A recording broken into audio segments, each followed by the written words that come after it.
Assalamualaikum warahmatullahi wabarakatuh. Ya, luar biasa. Karena terlalu dekat dengan kuat seperti Pak.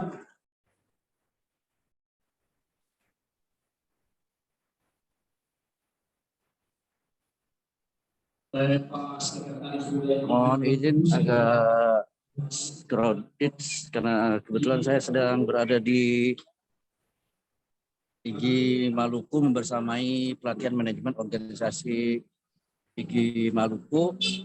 Yang saya hormati Pak Bambang Setiawan, Ketua Daerah Ikatan Guru Indonesia Kota Bima, Ibu Widuri selaku moderator, teman-teman pengurus daerah yang barangkali hadir di kegiatan ini, teman-teman pengurus wilayah yang hadir juga di kegiatan ini, dan terkhusus kepala dinas atau yang mewakili yang hadir di kegiatan hari ini, dan juga untuk teman-teman peserta kegiatan webinar hari ini.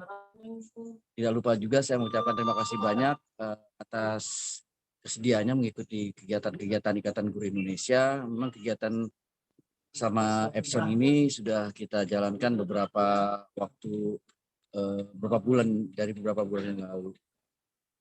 Saya juga mengucapkan terima kasih untuk Epson karena masih mensupport kegiatan-kegiatan Ikatan Guru Indonesia dalam rangka bersama-sama meningkatkan kompetensi guru.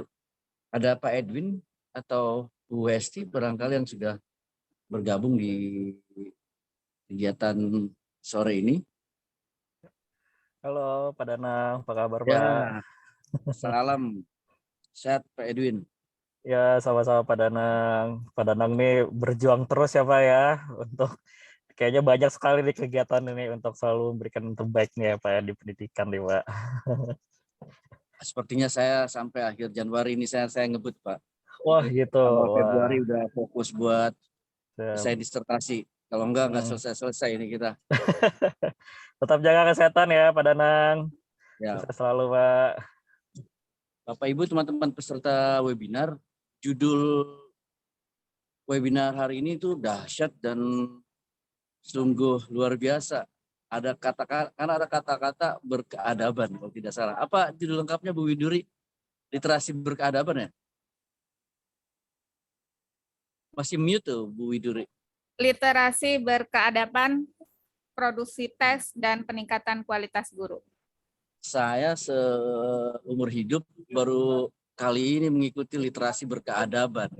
Ini artinya teman-teman IGI di BIM sudah melangkah bukan saja melewati higher order thinking skills atau out of the box atau lebih inovatif, tapi ini adalah sebuah tantangan buat seluruh peserta mengkaji lebih dalam apa yang dimaksud dengan literasi berkeadaban. Ini asli menarik. Kalau seandainya saya sekarang tidak sedang berbenturan dengan kegiatan di Maluku, saya akan ikuti ini kegiatan ini sampai selesai karena saya juga penasaran literasi berkeadaban itu yang seperti apa. Dan saya rasa IGI selalu punya tawaran, punya terobosan-terobosan baru untuk menampilkan materi-materi dengan cara tersendiri. Dan saya percaya betul bahwa pemateri hari ini adalah pemateri yang juga bertanggung jawab atas judul dari webinar kita kali ini. Lebih menarik tentunya karena bukan saja webinar, tentu teman-teman peserta webinar hari ini menunggu door prize ya yang akan dibagikan oleh pihak Epson. Ya, anggap ini sebagai reward. Jadi juga sebagai memacu semangat, dan tidak ada salahnya bahwa sambil webinar juga sambil kita berdoa semoga keberuntungan ada di tangan Bapak Ibu. Saya tidak berpanjang kalam. Salam sehat untuk semua dan insya Allah saya ingin sekali ke Bima. Namun belum sampai nampaknya ke Bima, baru sampai ke daerah-daerah sekitarnya. Insya Allah maksudnya setelah bulan Juni Juli lah insya Allah kita agendakan untuk bisa bertemu dengan teman-teman Bima dan lebih khususnya menyerap ilmu dari Ketua IGI Bima Pak Bambang Setiawan yang hampir setiap minggu fotonya ada di flyer dengan materi yang berbeda-beda. Kedalaman ilmu, keluasan pengetahuan jadi tolak ukur kita untuk belajar dengan orang lain. Karena siapapun kita akan tetap hidup kalau kita terus belajar. Apalagi IGI, pantang mengajar bila kita tidak belajar. Terakhir Bapak Ibu, kita adalah guru dan guru dilahirkan dan ditakdirkan untuk merumuskan masa depan pendidikan. Yang maju adalah guru yang bisa menyelaraskan dirinya dengan perubahan, guru yang bukan saja bisa bergerak, tapi guru-guru yang bisa menggerakkan untuk perubahan. Siapa guru-guru itu? Itu adalah guru-guru anggota IGI. Assalamualaikum warahmatullahi wabarakatuh. Salam sehat untuk semuanya. Waalaikumsalam warahmatullahi wabarakatuh. Ya, terima kasih Pak Danang Hidayatullah atas sambutannya yang sangat berarti bagi kami. Dan sambutan yang ketiga sekaligus akan membuka kegiatan webinar kita pada sore hari ini akan disampaikan oleh Kepala Dinas Pendidikan dan Kebudayaan Kota Bima kepada Bapak Dr. Andes Haji Supratman MAP. Kami persilakan. Ya, terima kasih. Assalamualaikum warahmatullahi wabarakatuh. Waalaikumsalam warahmatullahi wabarakatuh. Sore dan salam sejahtera untuk kita sekalian. Salam sehat. Alhamdulillahirrabbilalamin. Salatu wassalamu ala asrafil anbiya wal mursalin. Sayyidina Muhammadin wa ala alihi wa sahbihi ajma'in. Yang saya hormati Bapak Ketua Umum Ikatan Guru Indonesia, Bapak Danang Hidayatullah. Yang saya hormati Ketua Ikatan Guru Indonesia Kota Bima dan seluruh pengurus, yaitu Bapak Bambang Setiawan, MPD.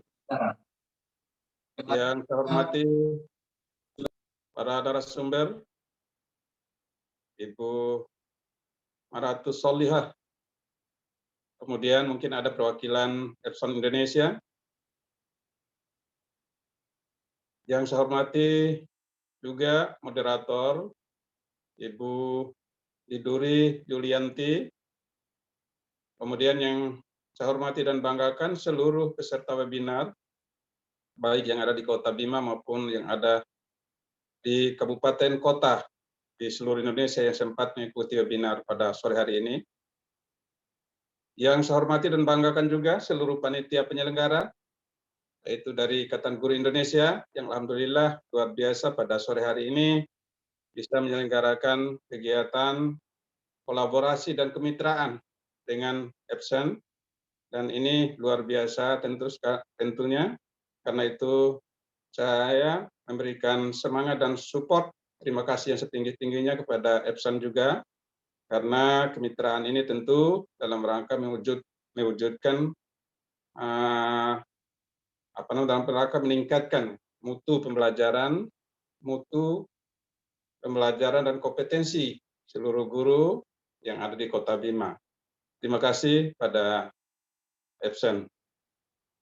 Bapak Ibu sekalian, pertama mari kita senantiasa menjadikan rasa syukur kehadirat Allah Subhanahu wa taala, Tuhan yang Maha Kuasa, yang telah melimpahkan rahmat dan karunia-Nya kepada kita sekalian, bahwa alhamdulillah pada sore hari ini kita masih diberikan kekuatan, kesempatan dalam rangka kita melaksanakan webinar Ikatan Guru Indonesia bekerjasama dengan Epson dengan tema literasi berkeberadaban, produksi teks dan peningkatan kualitas guru. Ini luar biasa tema yang disampaikan pada sore hari ini. Kemudian selanjutnya salawat dan salam mari kita persembahkan pada junjung alam kita Nabi Muhammad SAW. Mudah-mudahan kita semua ini tergolong orang-orang yang mendapatkan syafaatnya di yaumil akhir nanti. Bapak Ibu yang saya hormati dan muliakan, saya sangat apresiasi dan memberikan support yang setinggi-tingginya. Terima kasih yang setinggi-tingginya kepada Ikatan Guru Indonesia Kota Bima yang alhamdulillah mampu menyelenggarakan kegiatan webinar pada sore hari ini kerjasama dengan Epson, dan ini tentu kemitraan dengan swasta ini sangat kami dukung sekali, karena tidak mungkin pemerintah bekerja sendiri, jadi diperlukan kerjasama dalam mewujudkan peningkatan sumber daya manusia generasi kita. Bapak Ibu sekalian, juga saya menyampaikan ucapan terima kasih kepada IGI Kota Bima ini yang sudah diberikan kepercayaan juga oleh Kementerian Pendidikan dan Kebudayaan, Riset dan Teknologi dalam rangka kerjasama dalam meningkatkan Merdeka Belajar yang telah dicanangkan oleh Mas Menteri kita. Kepercayaan ini adalah tentu kepercayaan yang luar biasa, karena pemerintah sudah menyeleksi beberapa organisasi yang konsen terhadap pendidikan dalam rangka menjadi kemitraannya untuk mewujudkan program Merdeka Belajar yang telah dicanangkan oleh Kementerian Pendidikan, Kebudayaan, dan Teknologi kita. Bapak Ibu sekalian, tentu kepercayaan itu tidak datang dengan mudah. Kita yakin bahwa perjuangan dan kerja keras dari seluruh pengurus IGI Kota Bima sangat-sangat memberikan harapan dan dukungan untuk meningkatkan mutu pendidikan masa-masa yang akan datang. Karena itu sekali lagi saya apresiasi, terima kasih yang tinggi-tinggi. Bapak Ibu sekalian yang saya hormati dan muliakan, perlu kita pahami bersama bahwa program Merdeka Belajar yang diberikan kepercayaan kepada IGI Kota Bima ini adalah merupakan program prioritas kementerian kita dengan tujuan menciptakan pendidik yang menyenangkan bagi siswa dan guru. Karena selama ini pendidikan di Indonesia lebih menekankan pada aspek pengetahuan daripada aspek keterampilan. Nah, ini tentu Mas Menteri kita punya keyakinan dengan program ini nanti akan bisa kita mengikuti perkembangan pendidikan di negara-negara lain yang pada saat ini kita dihadapkan dengan beberapa kendala dan permasalahan di dunia pendidikan kita. Antara lain, permasalahan-permasalahan yang kita hadapi adalah sesuai dengan survei yang dilakukan oleh PISA atau Program for International Student Assessment menunjukkan bahwa tingkat literasi dan numerasi serta budaya membaca kita masih sangat belum menyenangkan bagi dunia pendidikan kita. Dari beberapa negara yang menjadi sasaran survei, dari 78 itu kita berada pada 76. Begitu juga Bapak Ibu sekalian, survei yang dilakukan oleh Trend in International Mathematics and Science Studies atau TIMSS mengukur kecakapan literasi peserta didik dalam 3 ranah, yaitu kemampuan memahami bacaan, kecakapan numerasi, dan kecakapan literasi sains. Jadi hasil yang dicapai oleh kita masih belum membanggakan bagi dunia pendidikan. Begitu juga Bapak Ibu sekalian, menurut UNESCO, hasil survei terakhir UNESCO menyebutkan minat baca masyarakat Indonesia sangat rendah, yaitu berada pada posisi 0,001%. Artinya dari 1.000 orang Indonesia hanya 1 orang yang rajin membaca. Standar UNESCO ini setiap tahun orang harus membaca minimal 3 buku baru. Di standar UNESCO, sementara di Indonesia 1 buku masih ditunggu oleh 5.000 orang, bisa dibayangkan. Ini menunjukkan budaya menulis dan budaya membaca kita masih sangat didorong terus. Jadi kegiatan sore hari ini adalah dalam rangka memotivasi, memberikan semangat kita untuk guru-guru terus menulis dan membaca. Selanjutnya Bapak Ibu sekalian, Indonesia, karena penduduk Indonesia lebih kurang 260 juta, sementara buku yang terbit setiap tahunnya tidak lebih dari 60 judul buku. Begitu rendahnya budaya menulis masyarakat Indonesia yang perlu kita harus dorong terus. Yang seharusnya kita membutuhkan sekitar 760 juta buku per tahun. Nah, ini gambarannya Bapak Ibu sekalian. Rendahnya minat baca masyarakat tersebut dipengaruhi oleh minimnya bahan bacaan dan belum membudayai masyarakat kita untuk menulis. Jadi sangatlah tepat tema pada sore hari ini, yaitu literasi berkeadaban, produksi teks, dan peningkatan kualitas guru. Bapak Ibu sekalian yang saya hormati dan muliakan, ingin saya sampaikan dari latar belakang permasalahan dan tantangan dunia pendidikan kita seperti yang saya sampaikan tadi, maka untuk menjawab tantangan tersebut, pemerintah atau Kementerian Pendidikan dan Kebudayaan, Riset dan Teknologi sudah mencanangkan serta telah melaksanakan 14 program prioritas sudah dilaksanakan oleh pemerintah, yaitu Kementerian Pendidikan dan Kebudayaan, mulai dari USBN, UNBK menjadi AN dan AKM. Kemudian peraturan PPBD, zonasi, afirmasi, prestasi perpindahan, kemudian adanya program organisasi penggerak yang oleh IGI Kota Bima diberikan kepercayaan, kemudian guru penggerak, sekolah penggerak, dan lain-lain. Jadi sampai sekarang sudah 14 episode. Dari ke-14 episode ini tentu banyak sekali program yang memberikan dukungan terhadap pengembangan sumber daya tenaga pendidik dan kependidikan dalam rangka meningkatkan kompetensi para guru-guru kita. Nah, oleh sebab itu tentu diharapkan setiap pencanangan atau setiap pencanangan episode oleh kementerian diharapkan seluruh guru untuk mengikuti, sehingga kita bisa dan mampu untuk mengikuti perkembangan dunia pendidikan.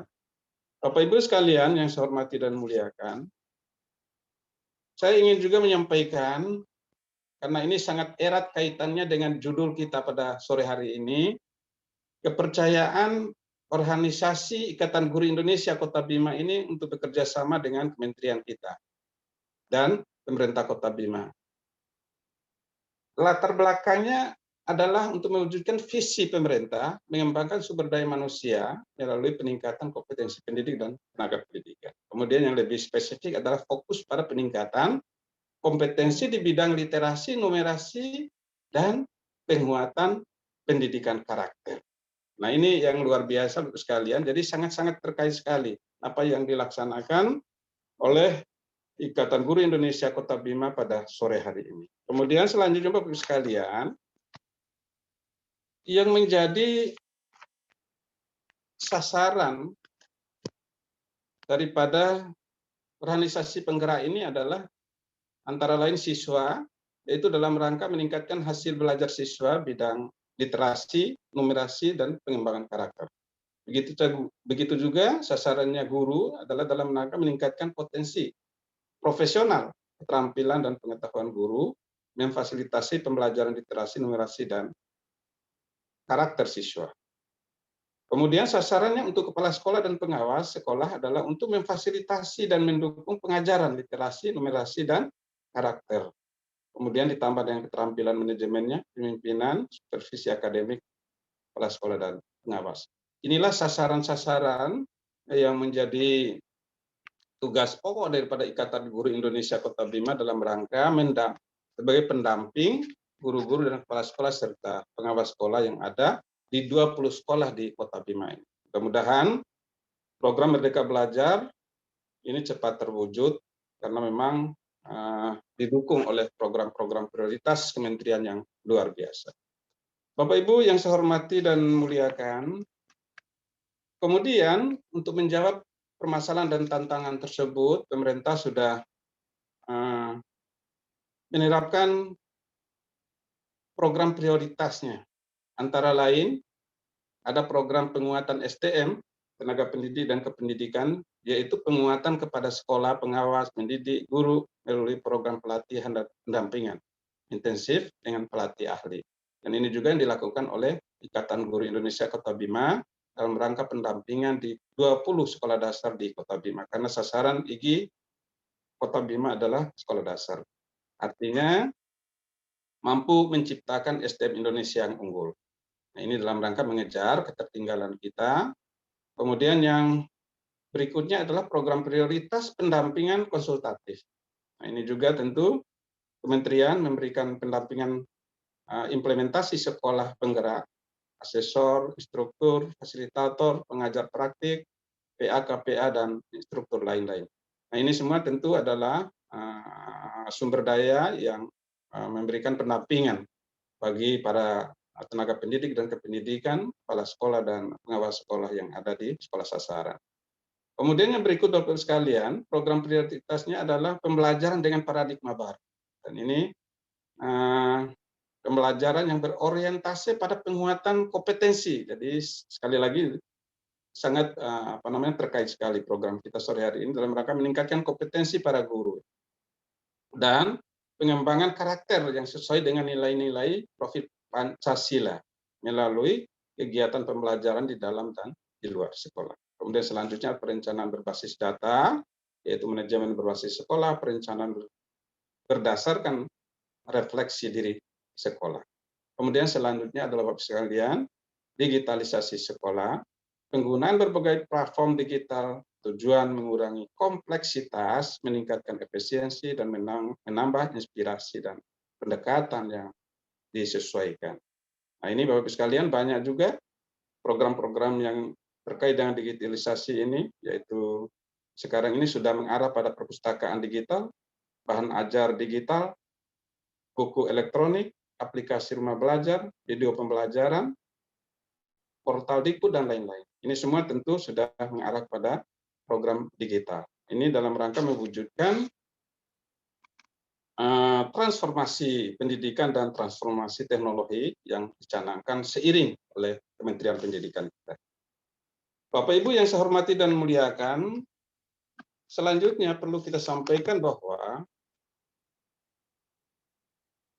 literasi adalah kemampuan, kemahiran, dan keterampilan individu dalam menyimak, berbicara, membaca, menulis, berhitung, dan memecahkan masalah pada tingkat keahlian tertentu yang diperlukan dalam kehidupan sehari-hari.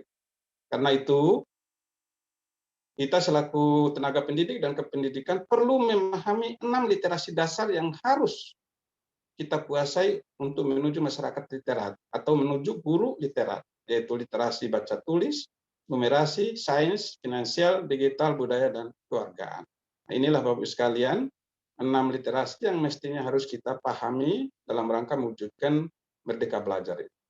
Bapak sekalian, juga perlu kita pahami bersama bahwa literasi merupakan faktor esensial dalam upaya membangun fondasi dasar yang kokoh bagi terwujudnya murid dan guru serta masyarakat berilmu, berpengetahuan, dan berkarakter. Pengetahuan membaca menulis, berhitung juga merupakan bentuk cognitive skill yang tercermin pada kemampuan mengidentifikasi, memahami, dan menginterpretasi informasi yang diperoleh untuk ditransformasikan ke dalam kegiatan-kegiatan produksi yang memberi manfaat sosial, ekonomi, dan kesejahteraan. Pemahaman literasi juga adalah kemampuan mengembangkan ilmu pengetahuan dan teknologi untuk kegiatan produksi yang memberi manfaat ekonomi, kemampuan meningkatkan daya saing ekonomi, kemampuan mengatasi persoalan, meningkatkan kualitas hidup dan kesejahteraan, serta kemampuan berpikir logis, kritis, dan analitis.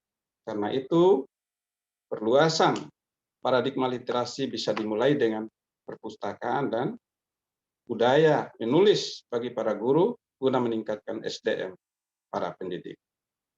Bapak Ibu sekalian, membangun literasi juga berarti membangun peradaban. Sejarah mencatat peradaban kita juga dibangun oleh ilmu dan ilmu pengetahuan melalui perpustakaan. Oleh karenanya, perpustakaan masih harus menjadi rujukan untuk pengembangan SDM, meskipun di era digital sudah mengarah pada perpustakaan digital. Bapak Ibu sekalian, perlu juga saya sampaikan pada kesempatan ini bahwa budaya baca tulis sudah dipraktekkan para pendahulu kita. Menggerakkan literasi tulis sebagai ujung tombak peradaban bangsa wajib digalakkan. Kegiatan pada hari ini luar biasa dalam rangka memotivasi dan memberikan semangat untuk kita menuju peradaban perubahan. Bisa dipastikan orang yang menulis, waktunya di 2 menit lagi, Pak. Oke. Orang yang menulis pasti membaca dari banyak sumber dan literasi. Membaca saja tidak cukup, sehingga perlu mempelajari apa yang sedang dibaca agar menghasilkan satu gagasan baru dalam berbagai bidang. Bila hal tersebut terlaksana, guru masyarakat Indonesia menjadi guru atau masyarakat literat yang mampu menaklukkan peradaban dan melahirkan peradaban baru dalam mewujudkan generasi masa abad 21. Bapak Ibu sekalian, karena itu guru yang profesional adalah guru yang memiliki kompetensi, kreativitas, kolaboratif, komunikatif, critical thinking, serta memiliki keterampilan manajerial, yaitu technical skill, human skill, dan concept skill. Jadi itu Bapak Ibu sekalian, hal-hal yang perlu saya sampaikan pada kesempatan ini. Saya menyampaikan selamat mengikuti webinar dengan mengucapkan Bismillahirrahmanirrahim. Kegiatan webinar IG Epson dengan tema literasi berkeberadaban, produksi teks dan peningkatan kualitas guru saya nyatakan dimulai. Demikian Bapak Ibu sekalian, terima kasih atas perhatian kita. Mohon maaf atas segala kurangannya. Billahi taufiq wal hidayah. Assalamualaikum warahmatullahi wabarakatuh. Waalaikumsalam. Assalamualaikum warahmatullahi wabarakatuh. Terima kasih Bapak. Terima kasih Pak Kadis. Ya, terima kasih atas sambutannya Bapak Dr. Andes Haji Supratman MAP. Nah, kita masuk acara yang selanjutnya Bapak Ibu, yaitu pemaparan materi.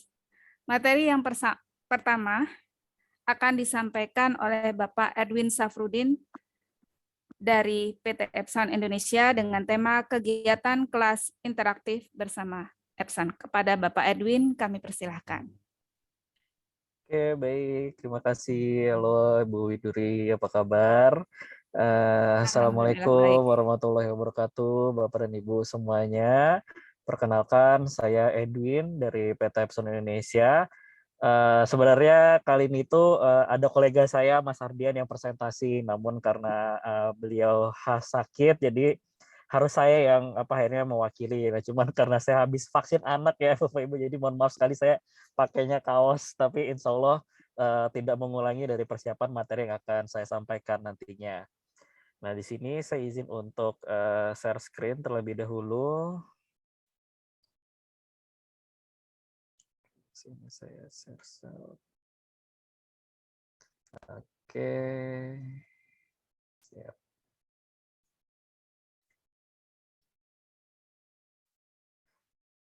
Tunggu sebentar ya, Bapak Ibu.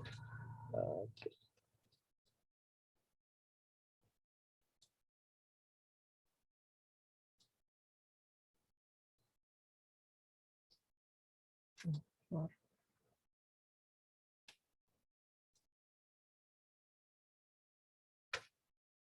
Oke, Bapak Ibu semuanya. Jadi untuk di hari ini, saya dari PT Epson Indonesia akan membahas tentang meningkatkan minat belajar mengajar secara interaktif pada saat pembelajaran tatap muka.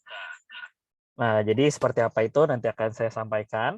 Nah, kemudian di sini saya di sini adalah sebagai product manager dari PT Epson Indonesia dan dari departemen namanya adalah Visual Instruments. Jadi memang fokusnya adalah pada solusi proyektor. Nah, di sini ada email dan nomor telepon saya. Silakan bagi Bapak dan Ibu yang ingin tertarik nanti mengenai solusi dan ingin diajak diskusi lebih lanjut, Nah, silakan sekali untuk menghubungi saya nanti di luar sesi ini, atau mungkin ada kendala-kendala yang sering dihadapi dan sulit untuk menyelesaikannya tentang solusi-solusi Epson, yaitu misalkan khususnya pada proyektor, silakan juga bisa menghubungi saya, email dan nomor telepon yang sudah ada. Nah, untuk webinar kali ini juga Bapak Ibu, jadi kami akan membagikan satu buah printer Epson, nah dengan tipe L121. Nah, jadi syaratnya adalah silakan Bapak Ibu untuk mengisi link feedback form yang ada. Nanti saya juga akan share link feedback form ini di kolom chat. Nah, nanti dari feedback form itu nanti akan kita undi dan nanti akan ada sedikit challenge. Nah, challenge-nya itu adalah apabila namanya keluar, nanti kita akan minta, saya akan minta menjawab satu pertanyaan tentang materi yang saya sampaikan. Nah, jadi silakan nanti diperhatikan ya. Jadi contohnya misalkan yang keluar adalah Bapak Edwin. Nah, nanti Bapak Edwin akan saya tanya pilihan ganda tentang materi apa yang tadi saya jelaskan. Nanti kalau benar baru akan berhak mendapatkan satu buah printer dari Epson. Jadi jangan lupa dicatat semua materi yang dari saya ya, Bapak Ibu semua. Oke, langsung saja. Jadi kita awali tentang keterampilan dasar nih menjelang pembelajaran tatap muka yang saat ini sedang akan dipersiapkan. Nah, yaitu yang pertama, Bapak Ibu bisa lihat bagaimana pembelajarannya itu secara asinkronus dan secara sinkronus sendiri. Nah, jadi di mana pembelajaran saat ini tuh sudah harus bisa nih Bapak Ibu menguasai kedua metode pembelajaran ini. Nah, jadi bisa dilihat di situ contohnya kalau untuk pembelajaran asinkronus apa yang sedang dilakukan. Contohnya kayak misalkan Bapak Ibu sudah harus bisa membuat sebuah video pembelajaran. Nah, jadi nanti pada saat pembelajaran tatap muka, murid-murid misalkan kurang memahami apa sih yang sedang dijelaskan oleh guru. Nah, dengan membuat sebuah video pembelajaran ini diharapkan mampu untuk membantu murid-murid yang mungkin kurang paham tadi ketika di kelas. Nah, nanti dia bisa melihat video pembelajarannya secara nanti di misalkan di YouTube ya gitu.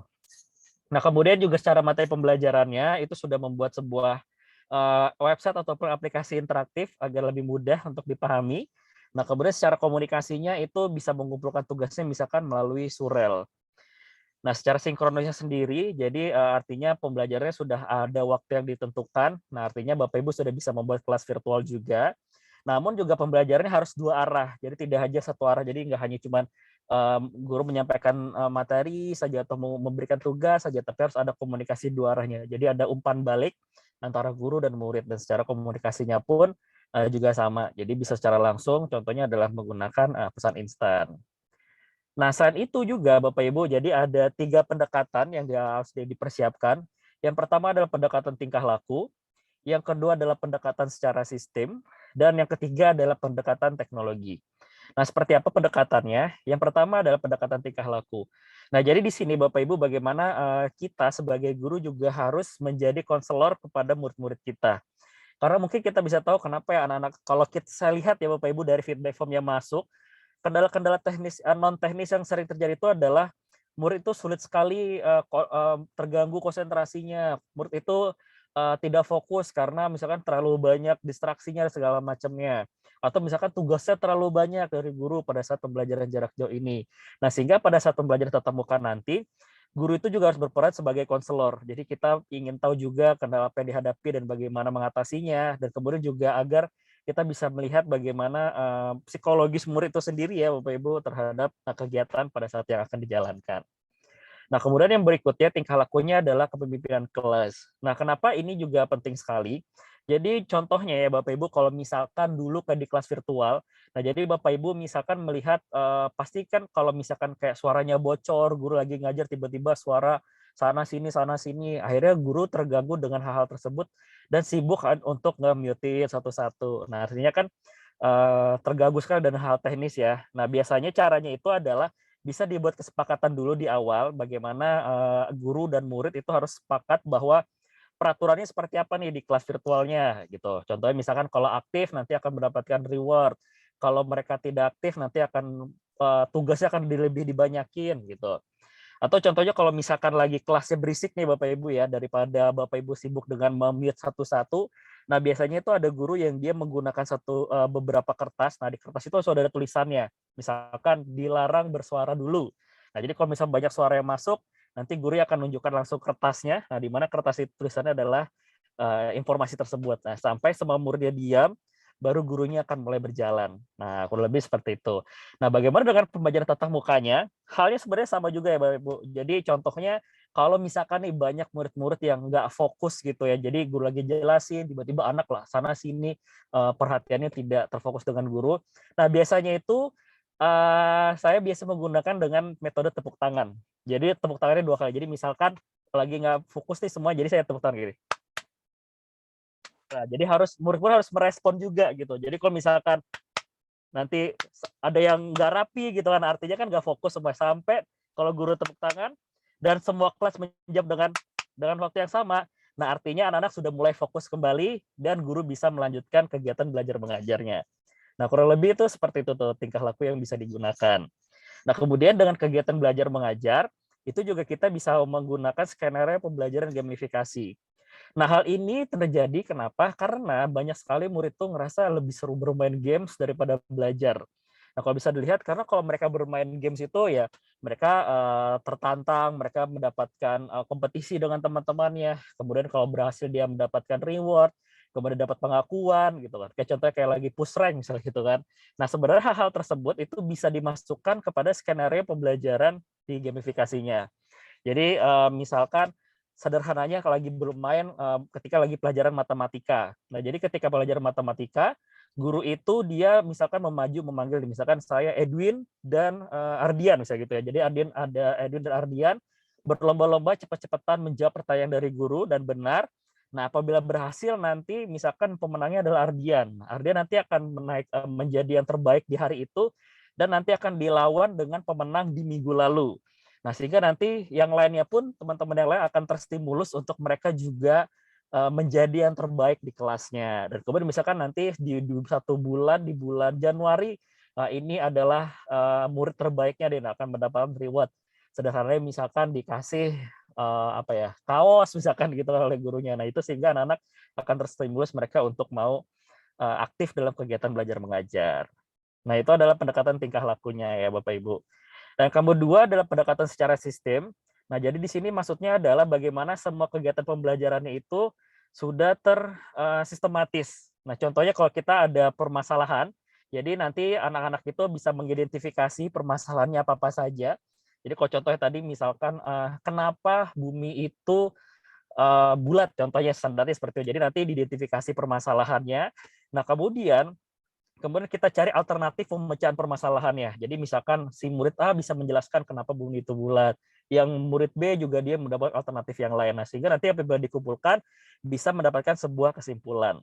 Nah, kemudian di akhirnya adalah bisa membuat sebuah penilaian juga dari pemecahan itu sebagai apresiasinya. Jadi kita ketahui nih misalkan yang paling benar itu nilainya 100, yang misalkan masih ada kurang lengkap diberi nilai 80 dan selain-lainnya. Nah, itu adalah pendekatan secara sistemnya Bapak Ibu. Dan yang berikutnya adalah juga pendekatan secara teknologinya.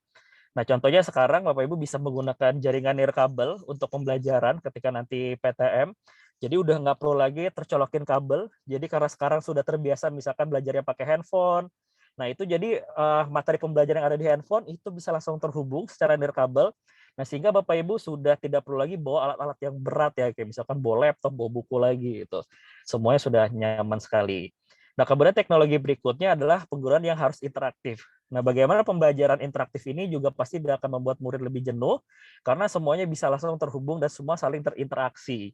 Sehingga murid itu bisa langsung seperti terlibat dalam melakukan kegiatan belajar mengajar. Dan kemudian juga harus memvisualisasikan objek menjadi lebih besar dan jelas, karena kalau misalkan kita hanya menggunakan laptop saja gitu, pasti agak sulit ya untuk menjelaskan tentang daun misalkan. Jadi harus ada membutuhkan alat bantu lainnya. Dan kemudian berikut juga harus menggunakan layar yang besar nih teknologinya. Kenapa? Nah, jadi di sini ada namanya peraturan 468. Nah, di mana peraturan 468 ini tujuannya adalah untuk menentukan jarak ideal dari tampilan dari konten pembelajaran. Nah, jadi misalkan kalau Bapak Ibu di sini ya contohnya misalkan mau menampilkan materi dokumen ataupun spreadsheet. Nah, materi pembelajaran itu jarak idealnya adalah 1 meter dikali 4 tinggi gambar. Nah, kemudian untuk menampilkan tampilan dasar seperti PowerPoint, jarak idealnya itu adalah 1 meter dikali 6 tinggi gambar. Dan kemudian untuk menampilkan tampilan pasif seperti film, nah jarak idealnya itu adalah 1 meter dikali 8 tinggi gambar. Nah, di sini juga saya sudah simulasikan bagaimana apabila misalkan menggunakan layar 65 inci. Nah, jadi dengan peraturan 468 tadi itu hanya menjangkau murid baris 2 dan baris 3 saja bagian depan. Namun murid di bagian belakang itu sudah tidak terlihat lagi. Nah, sehingga ini tidak kami rekomendasikan, dan kami merekomendasikan menggunakan layar 100 inci karena dia mampu menjangkau seluruh murid yang ada di kelas, ya Bapak Ibu semua. Nah, hal ini juga diperkuat dari pernyataan dari Intuit Research. Nah, mereka menyatakan bahwa 57% siswa yang disurvei itu mereka mengalami matanya tuh cepat lelah karena melihat layar yang terlalu kecil sama terlalu lama melihat layar. Nah, hal ini terjadi kenapa? Kalau kayak tadi, kalau TV itu kan dia cahayanya langsung ke mata kita ya Bapak Ibu, jadi cepat sakit pastinya, nah, sehingga biasa ada screen time-nya. Nah, namun kalau dengan menggunakan proyektor, dia sifatnya itu adalah memantulkan cahaya dan layar juga besar, sehingga akan nyaman sekali terhadap melihat materi pembelajarannya. Nah, kurang lebih seperti itu. Nah, sekarang kita akan masuk ke solusi dalam kegiatan pembelajaran tatap muka yang interaktif dan menyenangkan. Yang pertama adalah digitalisasi kelas, dan yang kedua adalah kelas interaktif Epson. Nah, jadi kita bahas yang pertama dulu. Nah, di sini adalah dengan menggunakan proyektor ruang kelas untuk solusi pembelajaran tatap muka. Nah, di sini Epson sudah meluncurkan 2 tipe proyektor terbaru, yaitu E500 dan X500. Nah, di mana di sini proyektor ini mampu terhubung secara nirkabel, Bapak Ibu. Dan kemudian secara garansinya pun lebih panjang, yaitu 3 tahun, dan mampu mendukung fitur dari papan tulis digital. Nah, seperti apa? Nah, ini adalah salah satu sekolahan yang mereka sudah memanfaatkan proyektor ruang kelas Epson di masa pandemi seperti sekarang.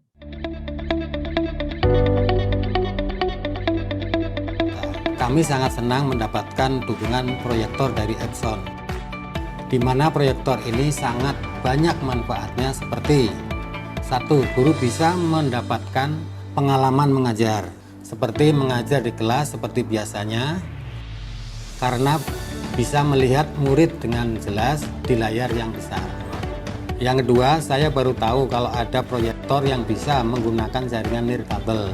Dengan bisa memanfaatkan jaringan nirkabel ini, cukup membawa materinya dari handphone dan bisa langsung terhubung ke proyektor. Hal ini membuat kami bisa memberikan solusi bagi murid-murid yang memiliki kendala dalam jaringan internet di rumahnya, atau bagi murid yang memiliki keterbatasan dalam kegiatan belajar mengajar. Kami mengucapkan terima kasih kepada PT Epson Indonesia. Proyektor ini sangat bermanfaat sekali bagi sekolah kami untuk bisa terus memberikan pembelajaran yang terbaik untuk murid-murid kami.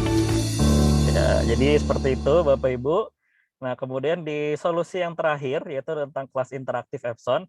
Jadi kalau tadi melihat bagaimana pemanfaatan proyektor ruang kelas yang sudah diketahui oleh Bapak Ibu ya, bentuknya seperti apa dan unitnya seperti apa.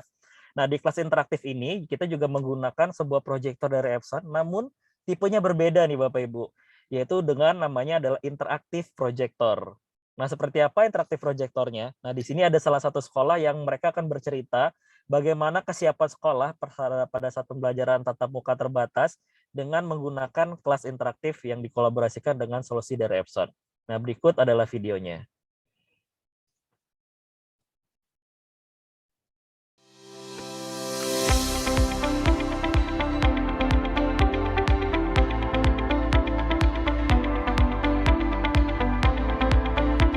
Assalamualaikum warahmatullahi wabarakatuh. Nama saya Muhammad Rusli, jabatan sebagai Kepala Sekolah SMP Islam At-Taubah. Ya, luar biasa. Epson ini kami melihat cukup menjanjikan bagi pembelajaran masa-masa yang akan datang, terutama pembelajaran online dan juga offline. Kita selalu menggandeng penjaminan mutu, penjaminan teknologi, terutama Epson.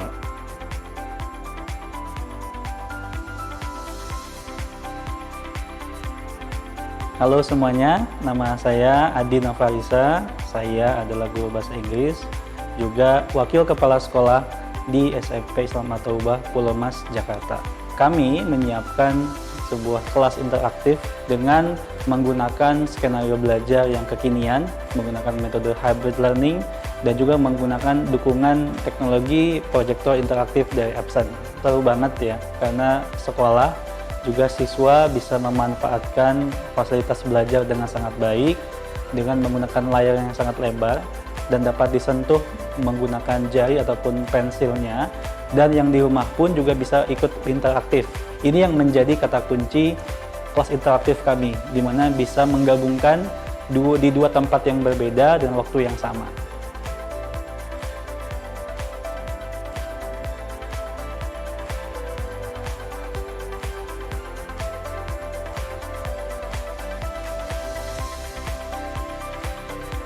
Halo semuanya, aku Firani. Serunya pakai interaktif projector ini karena bisa digunakan secara dua arah bersama teman-teman yang sedang ada di rumah. Interaktif projector juga bisa digunakan secara touchscreen, jadi kita bisa bebas mengekspresikan pembelajaran hari ini dan sangat menarik dan mudah dimengerti untuk pembelajaran PTMT. Projector interaktif ini sudah menggunakan LCD, yang sehingga membuat mata itu tidak lelah walaupun dipandang dengan waktu yang cukup lama. Berkat dukungan Epson, kita bisa menjalankan pembelajaran tanpa ada kekhawatiran di rumah, di orang tua, ataupun di sekolah. Terima kasih Epson. Terima kasih PT Epson, sukses selalu. Ya, seperti itu Bapak Ibu. Jadi bagaimana interaktif projector ini dari Epson mampu menampilkan layar 100 inci, jadi luas sekali. Nah, kemudian tidak perlu menggunakan alat-alat khusus lagi, jadi nggak perlu pakai papan yang khusus, cukup pakai papan tulis yang ada saja, jadi kayak papan tulis biasa. Nah, dengan diproyeksikan dengan interaktif projector, itu bisa berubah menjadi layar sentuh. Nah, kemudian hal yang menarik juga adalah sangat aman sekali terhadap virus, karena nanti kalau misalkan mau dimulai kegiatan kelasnya cukup disemprotkan saja menggunakan cairan disinfektan papan tulisnya. Nah, nanti sudah aman sekali karena interaktif projector ada di atas papan tulis, jadi tidak perlu khawatir lagi. Nah, kemudian yang terakhir, jadi kami di Epson Indonesia memiliki jangkauan area yang sangat luas sekali. Jadi kami sudah memiliki 10 Epson Sales and Service, kemudian juga ada 18 service partner, dan ada 200 Autores Service Center yang tersebar di 130 kota di Indonesia. Nah, sehingga nanti akan membantu juga Bapak Ibu dalam apabila menjangkau ya lokasi-lokasinya. Misalkan contoh kalau kayak di Bima, di sini kita yang terdekat memang ada di daerah Denpasar, namun jangan berkecil hati bahwa kami juga ada partner kami di daerah, saya lupa sih ya di daerah mana ya, itu kalau nggak salah dekat-dekat Bima juga, itu nanti bisa langsung dikirimkan ke sana, sehingga nanti akan langsung dikirimkan ke Autores Service Partner kami yang ada di daerah Denpasar. Nah, kemudian di saat seperti ini juga kami juga membantu Bapak Ibu dengan memberikan katalog Siplah. Nah, di katalog Siplah ini nanti sudah ada solusi-solusi dari Epson, mulai dari proyektor, printer, scanner, dan label. Nah, di situ juga akan ada informasi tentang informasi harga, kemudian juga secara spesifikasi, dan juga fitur-fitur unggulannya. Dan juga nanti akan ada QR code-nya. Nah, QR code ini untuk membantu misalkan Bapak Ibu nih wilayahnya di mana, misalkan di Jawa Barat. Nah, di situ sudah ada 4 partner kami yang bisa nanti langsung di-scan QR code-nya dan akan langsung masuk ke solusi di Siplah, di katalog Siplahnya. Kurang lebih seperti itu Bapak Ibu. Mohon maaf kalau kecepatan karena saya masih di jalan juga. Semoga bermanfaat materi dari saya dan bisa menjadi solusi yang tepat juga untuk persiapan pembelajaran tatap muka nantinya. Terima kasih. Assalamualaikum warahmatullahi wabarakatuh. Saya kembalikan lagi ke Ibu Widuri. Silakan Bu. Ya, terima kasih Pak Edwin. Sangat-sangat bermanfaat sekali Pak. Teknologi yang luar biasa. Ya. Mudah-mudahan sekolah saya bisa menerima bantuan dari Epson, Pak. Atau IGI Kota Bima, Pak. Oke. Ya, untuk pemaparan materi selanjutnya, materi yang kedua yaitu dari Ibu Maratus Solihah tentang produksi teks dan peningkatan kualitas guru. Kepada Ibu Maratus Solihah, kami persilahkan.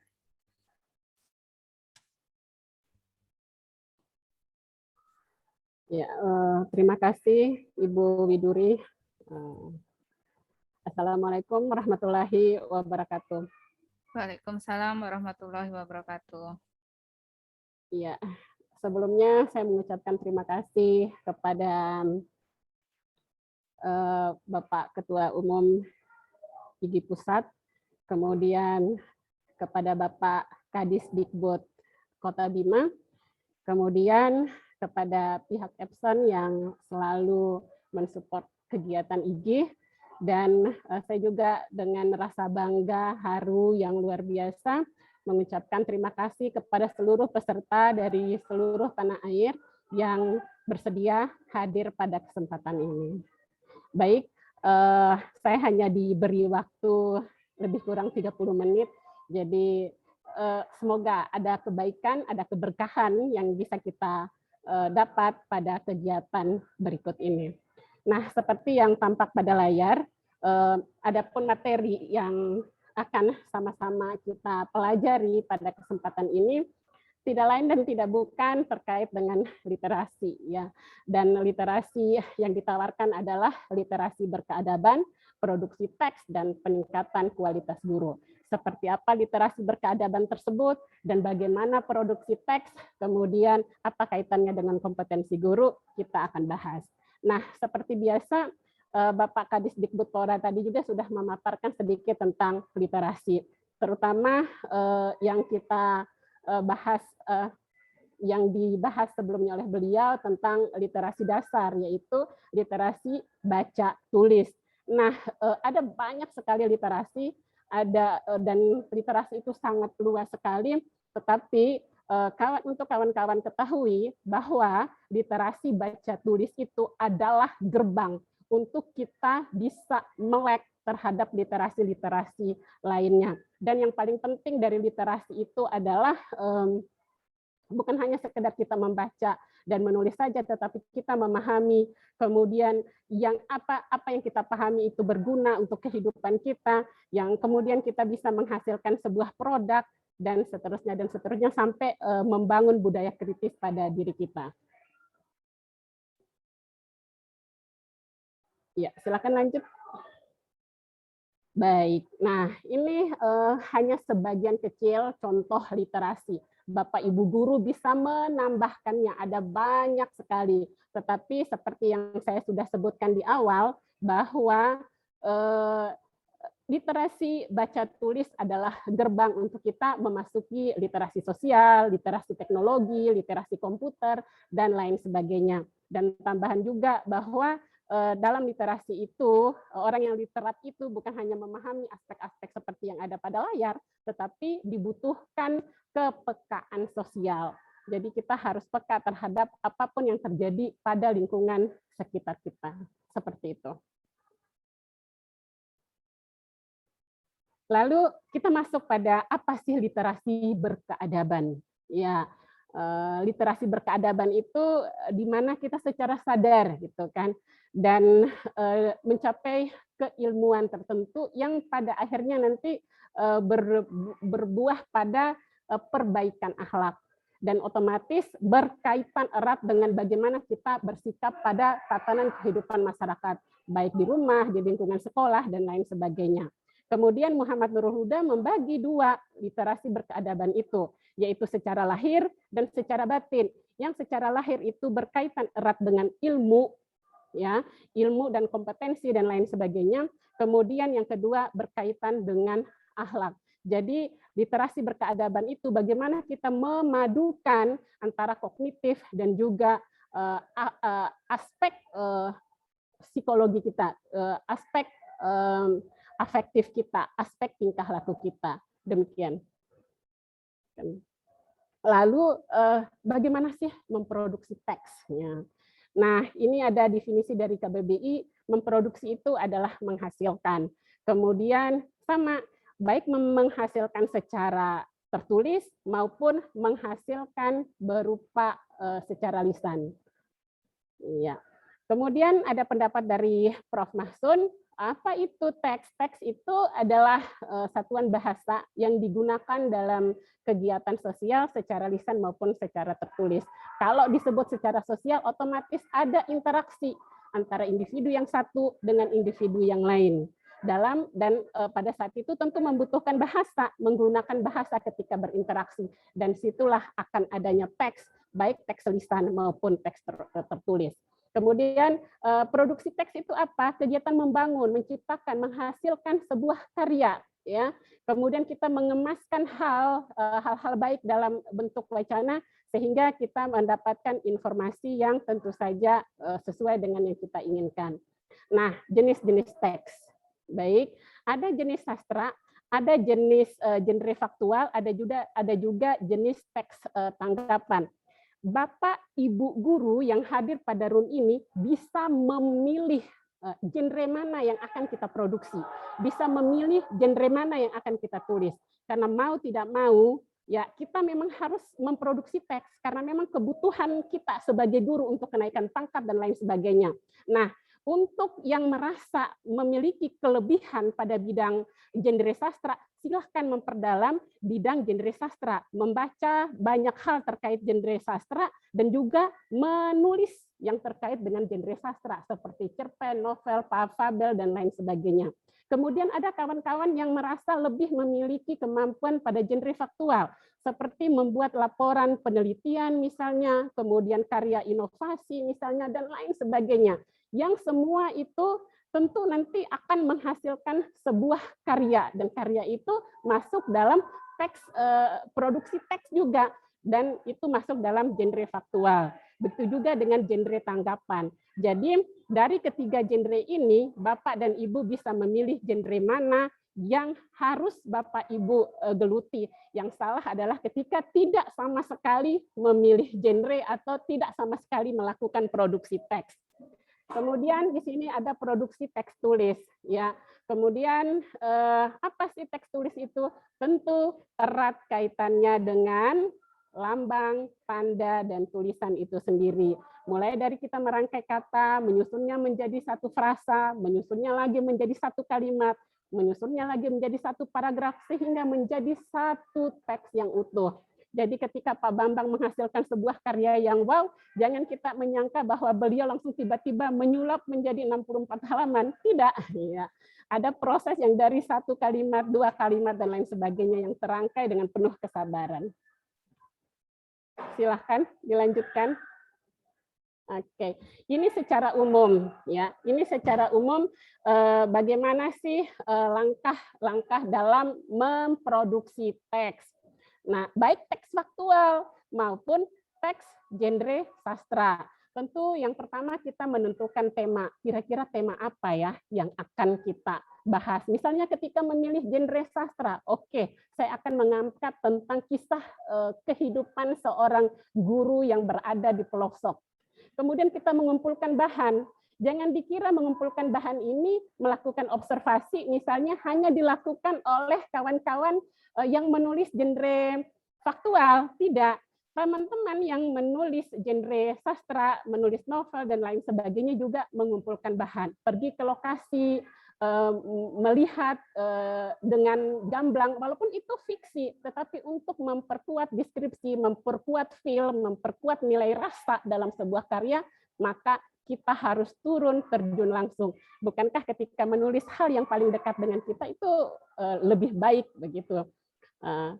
Kemudian yang berikutnya kita membuat kerangka, kemudian kita mengembangkan kerangka, kemudian sebelum dipublish kita harus melakukan editing dulu, dan setelah itu kita melakukan publikasi. Baik, nah kita lanjut pada kompetensi, ya. Apa itu kompetensi? Kemudian sudah tertuang dalam Undang-Undang tahun 2015 dan seterusnya. Kemudian sebagai seorang guru, ya, tentu harus juga memiliki kompetensi, 4 kompetensi dasar yang harus dimiliki oleh guru Bapak Ibu, seperti kompetensi pedagogik, kompetensi kepribadian, kompetensi profesional, dan kompetensi sosial. Yang pada bagian ini saya tidak perlu berpanjang lebar mengungkapkannya, saya tidak perlu lagi menggarami lautan, atau saya tidak perlu lagi mengajari ikan berenang. Insya Allah Bapak Ibu guru yang hadir pada room ini sangat paham. Tapi satu hal yang saya ingatkan bahwa 4 kompetensi ini sangat erat kaitannya dengan literasi, sangat erat kaitannya dengan produksi teks. Nah, mari kita buktikan. Iya. Nah, ketika pada bagian kompetensi pedagogik misalnya, nah pada kompetensi pedagogik ini di mana guru begitu kemampuan guru dalam mengelola pembelajaran yang berkaitan dengan guru. Otomatis dari awal dia harus merencanakan pembelajaran, kemudian melaksanakan pembelajaran, itu sudah secara otomatis sudah melakukan produksi teks, menulis perangkat pembelajaran dan lain sebagainya. Bahkan ketika kita melakukan proses kegiatan pembelajaran dengan menggunakan media tertentu, menggunakan Epson misalnya atau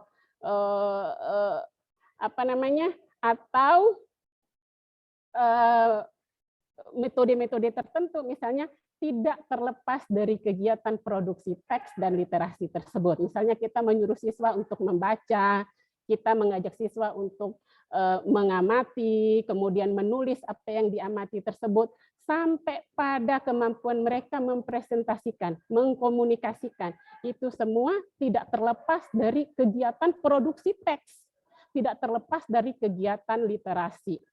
Begitu juga dengan kompetensi kepribadian, bagaimana cara kita bersikap, bergaul sebagai seorang guru yang mesti digugu dan ditiru, yang kita tidak boleh melakukan kesalahan sekecil apapun, kalau melakukan kesalahan akan menjadi wow dan heboh seperti itu, dan tentu itu kita bisa mencapai kepribadian yang baik tentu melalui literasi juga, dan seterusnya. Begitu juga dengan kompetensi profesional. Kita tidak akan bisa mengajarkan siswa menguasai materi pembelajaran, melakukan berbagai inovasi dalam pembelajaran, menggunakan media-media tertentu dalam pembelajaran, sehingga kita menjadi guru yang profesional, sehingga pemerintah memberikan kita serdik dan lain sebagainya sebagai imbalan atas keprofesionalan kita, kalau sebelumnya kita tidak melalui proses berliterasi. Seperti itu. Dan begitu juga dengan kompetensi sosial, bagaimana kita bergaul, berinteraksi dengan sesama guru, berinteraksi dengan siswa, berinteraksi dengan masyarakat luas, tentu juga karena kita pada sebelumnya telah paham, telah memahami tentang bagaimana kita bersikap, seperti itu. Baik. Nah, sekarang kita memasuki abad 21, abad yang modern, di mana kompetensi guru adalah hal yang mutlak, hal yang wajib, hal yang tidak boleh diganggu-gugat. Pemerintah sudah mengeluarkan anggaran yang begitu besar melalui serdik, melalui ini itu dan lain sebagainya, untuk apa? Untuk meningkatkan kompetensi guru. Jadi salah satu cara untuk meningkatkan kompetensi guru, ada banyak cara ya, yaitu dengan kita melakukan produksi teks. Ya, ini hanya salah satu cara saja. Teman-teman bisa memilih peningkatan kompetensi pada bidang yang lain juga tidak masalah, atau kita menguasai seluruh aspek yang penting itu bermanfaat untuk dunia pendidikan, tidak menjadi soal. Baik, lalu bagaimana dengan realitas sosial yang terjadi saat ini? Tadi Bapak Dikbud Kota Bima sudah memaparkan ya secara gamblang bahwa menurut penelitian bahwa Indonesia itu masih berada pada urutan 60 sekian dari 70 negara, dan itu adalah angka yang sangat menyedihkan. Hal itu mengapa terjadi? Apakah karena minat baca kita rendah atau bagaimana? Ya, bisa jadi minat baca kita tinggi, tetapi daya baca kita yang rendah. Kita masih barangkali lebih suka membaca postingan-postingan di Facebook, atau membaca story-story, atau membaca hal-hal sederhana. Sementara yang berkaitan dengan intelektual, dengan pengetahuan yang akan menunjang profesi kita sebagai guru, masih kita abaikan. Dan itulah yang membuat indeks literasi budaya baca kita itu semakin sedikit. Dan ketika ada yang mengatakan bahwa literasi hanya sebatas slogan, kita pun tidak perlu merasa marah sebagai pegiat literasi, misalnya sebagai guru yang memang harus berada di garda terdepan untuk meneriakkan literasi itu di masyarakat, tidak perlu merasa marah. Kenapa? Karena memang adanya seperti itu. Kita bisa introspeksi diri, dalam 1 bulan berapa buku yang kita baca? Atau kita sudahkah memiliki target untuk menghasilkan sebuah karya A, B, C, D, dan seterusnya. Lalu kita berteriak, ayo kita ini literasi dan lain sebagainya. Nah, tapi kita tidak pernah memberikan contoh dan lain sebagainya, itu sama saja dengan ya melakukan hal yang sia-sia. Padahal kalau kita sudah melakukannya terlebih dahulu, kita memberikan contoh kepada guru-guru kita yang lain, kita memberikan contoh kepada siswa-siswa kita, itu virus literasi itu akan menyebar dengan sendirinya. Ya, nah tidak jarang sekarang orang justru berliterasi untuk karena sudah digaungkan sedemikian rupa mulai dari Bapak Menteri saat itu Bapak Anies Baswedan sampai saat ini orang gencar sekali menyatakan giat literasi, tapi berdasarkan yang dirilis oleh PISA tidak ada perubahan, kita masih stagnan seperti itu. Lalu apa sih manfaatnya kita melakukan produksi teks?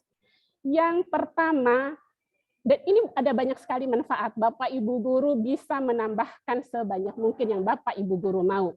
Tapi yang pertama tidak bisa kita nafikan adalah kita butuh untuk naik pangkat, untuk angka kredit, untuk ngedupak istilahnya sekarang. Tentu membutuhkan publikasi ilmiah, tentu membutuhkan karya buku, tentu membutuhkan menulis PTK, tentu membutuhkan sudah menulis berapa modul dan lain sebagainya.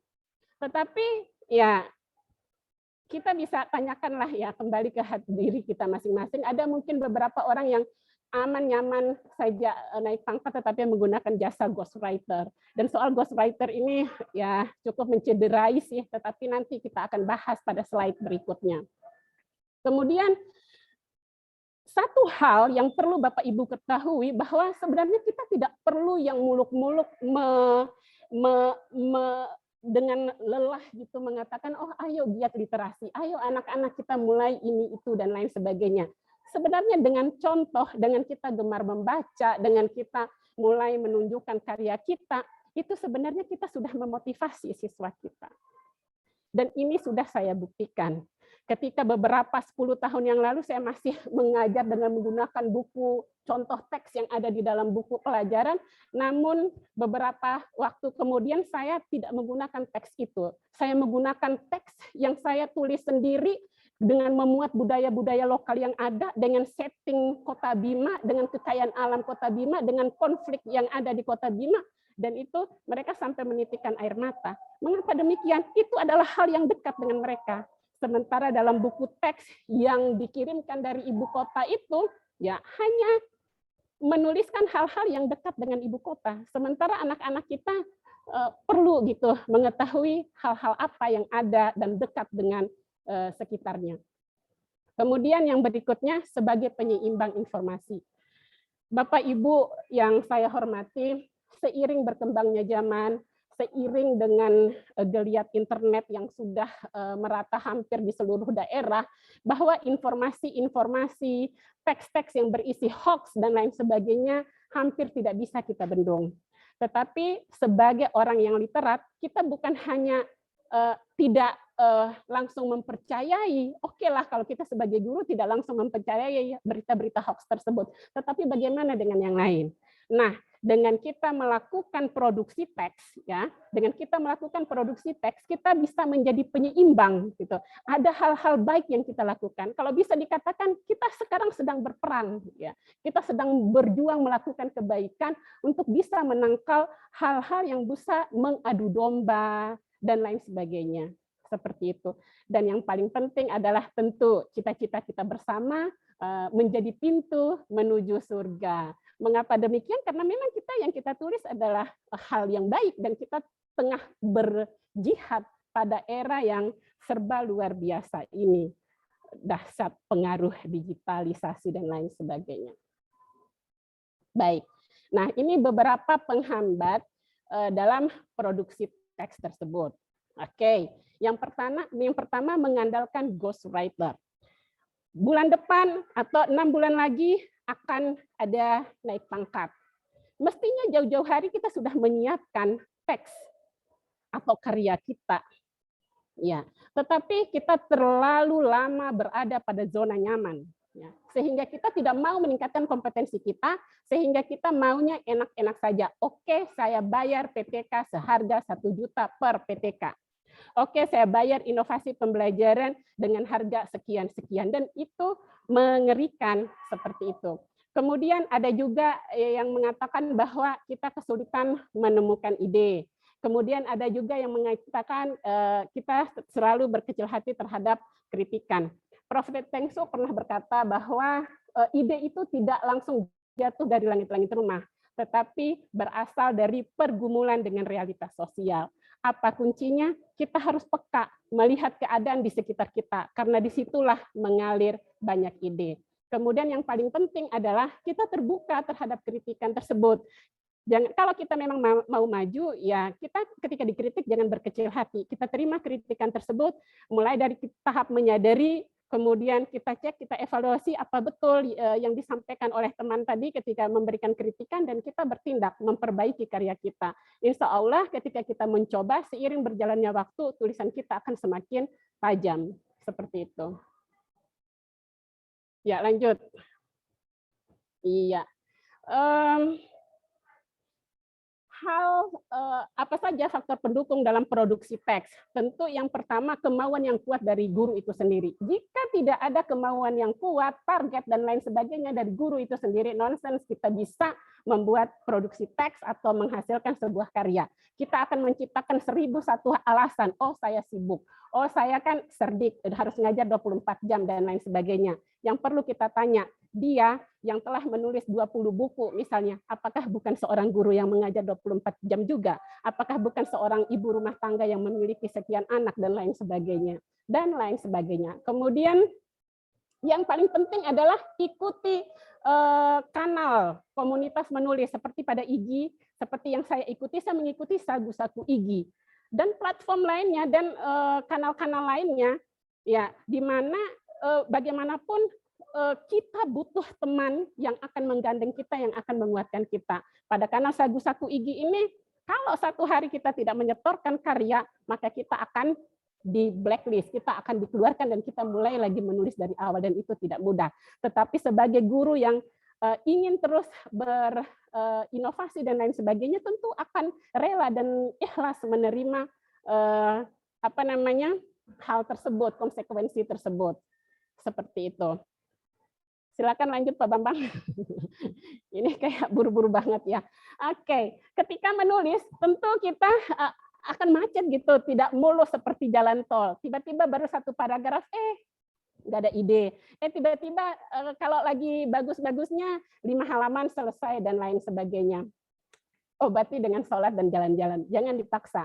Ada teman saya yang dari Sumatera, boleh ya saya menyebut daerah.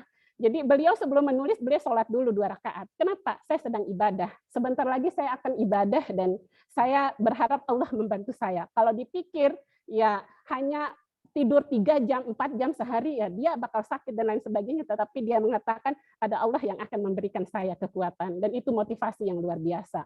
Kemudian tentu saja kita harus membaca banyak buku, kemudian kita berkomunikasi dengan banyak orang, karena disitulah akan membuat kita semakin kaya. Kemudian yang paling penting adalah niat kita. Jika niat kita adalah pujian, suatu saat ketika kita berhasil memproduksi teks dan kita tidak dipuji, apa iya kita akan berhenti menulis? Itu sungguh disayangkan sekali. Jadi jangan sampai kita niatkan untuk hal-hal yang seperti itu. Atau misalnya materi, walaupun kita tidak menafikan itu, terus terang saya juga sangat butuh ya. Tetapi itu bukan satu-satunya kita niat dan lain sebagainya. Karena kalau kita tidak mendapatkannya, kita akan merasa kecewa dan lain sebagainya. Tetapi kalau kita sudah meniatkan ini adalah ibadah, ini diniatkan untuk kebaikan, yang suatu saat ini menjadi amal jariah walaupun saya sudah meninggal, tentu kita tidak akan merasa lelah, tidak merasa capek, mau diapresiasi, mau tidak diapresiasi, tidak menjadi soal. Kemudian, apa sih rumus menulis itu? Ya, mulailah dari hal yang kita sukai. Kalau saya menyukai genre sastra, ya saya akan menulis genre sastra, walaupun saya juga belajar menulis genre faktual. Kemudian hal yang paling kita ketahui, dan seterusnya. Mulai kemudian sedikit demi sedikit, setiap hari, sekarang juga. Saya ingin sedikit bercerita ketika Prof. Musda Mulia ya menulis seperti itu, beliau berkata seperti ini. Ketika saya memasuki ruangan perpustakaan saya, orang-orang rumah akan tahu bahwa siapapun tamu, saya tidak boleh menerima tamu. Mengapa? Karena saya sedang melakukan ibadah. Ibadah apa? Ibadah literasi. Jadi mereka memang, beliau-beliau memang menyiapkan waktu khusus, tempat khusus untuk ibadah. Ibadah apa? Ibadah literasi. Lalu kita bagaimana? Banyak sekali buku di perpustakaan, tapi kita sama sekali tidak menyentuhnya, apalagi kita mau memproduksi teks. Baik, ya dikejar waktu, ya akhirnya sampai di ujung. Saya hanya akan menutup dengan kutipan dari Pramudia Anantatur, orang boleh pandai setinggi langit, tapi selama ia tidak menulis, ia akan hilang dari masyarakat dan dari sejarah. Menulis adalah bekerja untuk keabadian. Terima kasih, banyak maaf Bapak Ibu, banyak kekurangan barangkali, saya hanya diberikan waktu sedikit. Iya, terima kasih. Wassalamualaikum warahmatullahi wabarakatuh. Waalaikumsalam warahmatullahi wabarakatuh. Terima kasih Bu Maratus Solihah. Luar biasa sekali materi yang disampaikan.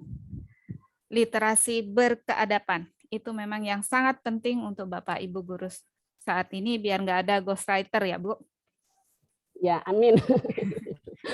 Ya Bapak Ibu hebat sekalian, sore ini kita akan lanjutkan dengan kegiatan tanya jawab. Baik untuk pemateri pertama maupun untuk pemateri kedua.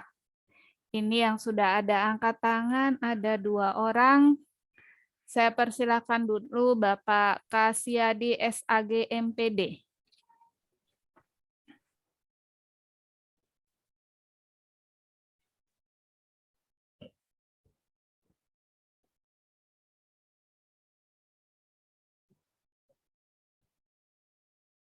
Silakan Bapak Ibu yang mau bertanya diaktifkan mic-nya. Ya. Ya, terima kasih Ibu yang telah memberikan waktu pada saya. Alhamdulillah materinya dari Bu Maratus Solihah luar biasa. Artinya literasi sekarang digalakkan untuk memberikan satu pola pikir yang benar-benar bisa memahami kondisi dan situasi untuk masa depan. Yang saya tanyakan Ibu ada 3. Yang pertama, bagaimana kita bisa mengenali ciri-ciri literasi berkeadaban dalam era digitalisasi ini. Yang kedua, budaya membaca yang bagaimana yang bisa untuk mendukung dan meningkatkan kualitas guru atau mungkin siswa memproduksi teks. Kalau dulu kita kenal membaca dengan hati, dalam hati, membaca dengan cepat, mungkin membaca dengan keras. Yang bagaimana Ibu? Yang ketiga, apakah menulis atau memproduksi teks itu dilakukan dalam satu waktu atau sebaiknya berkelanjutan? Katakanlah saya ingin menuliskan cerpen, apakah dalam satu waktu itu harus selesai atau mungkin 1-2 hari atau mungkin berhari-hari? Terima kasih Ibu. Assalamualaikum warahmatullahi wabarakatuh. Waalaikumsalam. Nah, sekarang pertanyaan kedua dulu. Ibu, ini Ibu siapa namanya? Tulisannya Redmi 9T. Ya, Ibu, Bapak Ibu yang mau bertanya, 1 pertanyaan lagi biar nanti langsung dijawab oleh pemateri kita. Ini Ibu siapa ini? Ibu yang namanya Redmi 9T siapa, Bu?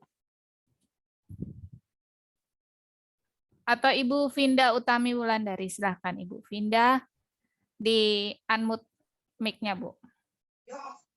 Oke, terima kasih. Mohon izin untuk bertanya, Ibu. Ya, silakan, Bu.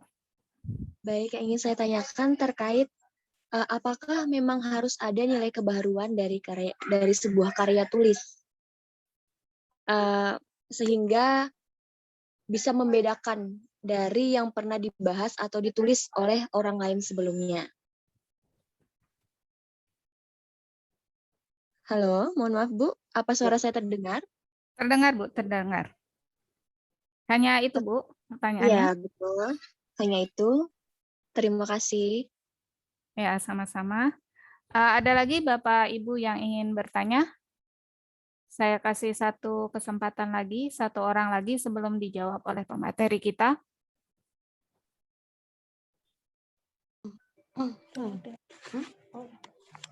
Oh ya, Ibu Retmi 9T, silakan Bu. Assalamualaikum warahmatullahi wabarakatuh. Waalaikumsalam. Terima kasih untuk kesempatan pada literasi berkebudayaan, literasi berkeadaban, Bu. Berkeadaban ya. Terima kasih untuk kemajuan siswa peserta didik 21 tahun abad ke depan. Untuk meningkatkan peserta didik minat baca. Maaf Bu, namanya siapa dulu Bu? Dari Rahma STN 2 Bu. Oh ya, silakan Bu Rahma. Untuk meningkatkan minat baca, diperlukan kepada siswa untuk berliterasi setiap hari, misalnya apa yang dilakukan, yang dihadapkan pada setiap saat, bisa menulis beberapa kata setiap hari. Mungkin itu akan menambah siswa untuk rajin menulis, sehingga nanti bisa kita kumpulkan setiap hari untuk berliterasi, dan akan dibacakan dalam akhir semester, mungkin akan diliterasikan apa yang ditulis setiap hari itu, Bu. Terima kasih. Ya, terima kasih Ibu Rahma. Nah, mungkin silahkan Ibu Maratus Solehah, pertanyaan dari Pak Kasyadi, Ibu Finda, dan Ibu Rahma bisa dijawab dulu. Baik.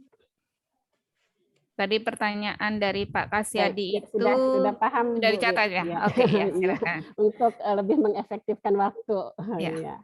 Baik, terima kasih Bapak Kasyadi. Salam dari Kota Bima, salam literasi. Ada tidak tanggung-tanggung ya, ada 3 langsung pertanyaan dari Bapak Kasyadi.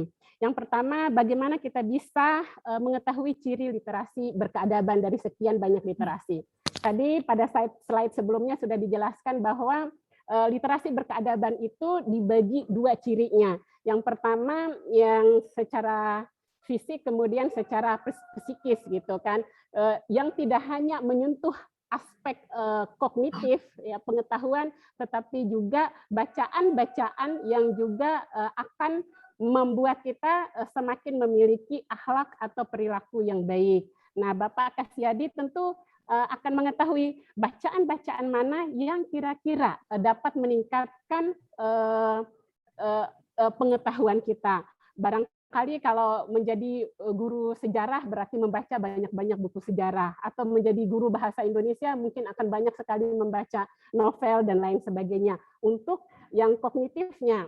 Lalu bagaimana dengan akhlak seperti itu, dengan yang agar kita menjadi literasi berkeadaban. Nah, tentu saja kita tidak hanya membaca buku, ya, bisa membaca buku agama. Kalau memang kita harus membaca buku atau membaca buku apapun, ya, tentu yang berisi nilai-nilai kebaikan di dalamnya. Atau kita juga bisa mengikuti ceramah-ceramah atau yang masuk di kepala kita hal-hal yang baik, insya Allah kita juga akan berperilaku yang baik seperti itu.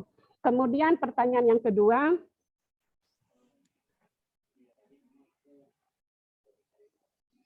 bisa dibantu Bu Widuri? Yang kedua itu budaya membaca yang bagaimana?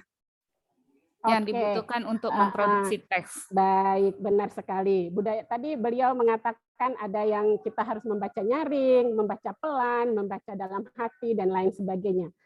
Untuk Bapak Ibu ketahui, kita gaya membaca kita itu sangat beragam.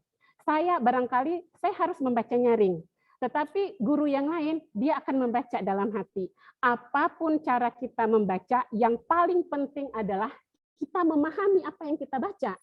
Yang dikhawatirkan adalah kita membaca sekian halaman sekian halaman buku tetapi tidak ada hal yang bisa kita petik. Itulah pentingnya memproduksi teks ketika kita bisa merangkum misalnya, atau kita bisa membedah sebuah isi buku, itu sebagai pembuktian bahwa kita itu telah membaca teks tersebut dengan baik. Makanya ketika kita selesai membaca buku, usahakan kita mereview walaupun hanya 1 halaman.